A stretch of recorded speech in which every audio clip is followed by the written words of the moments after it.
already. Now, Hustle Capetonian is a growing movement on the Cape Flats.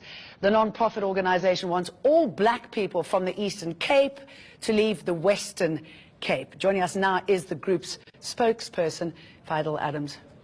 Thank you for joining us. Good evening to you. Thank you. Why do you want them to leave? We never ever said that. We said that we want all people not born in the Western Cape pre-94 to sell their assets and go home.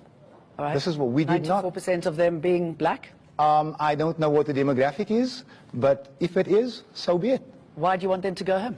We sit with a situation in the Cape Flats where our community, the so-called coloured community, is growing exponentially poorer as a direct result of the influx, especially from the Western Cape, from the Eastern Cape to the Western Cape, with people coming and taking, and government being solely at fault for the implementation of national demographics against the Constitutional Court order that negatively impacts our community.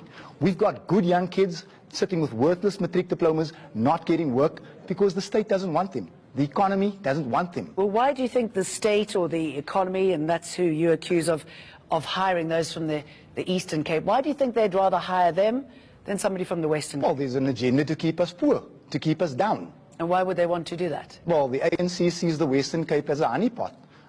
These poor black people are nothing but voting fodder to them. If the ANC was serious about poverty, they would have implemented a structure or some type of structure to lure business to the Eastern Cape. So poor people in the Eastern Cape can upgrade in the Eastern Cape, because we've got now a situation where you've got bad shelter in the Eastern Cape, coming down to Cape Town, you've got no shelter in Cape Town, and now you've got a protest. I mean, something's wrong. You said it's the poor black people coming over. Yes. The poor black people who are a problem for you. Well, I wouldn't say that they're a problem for us. They're a strain on the infrastructure.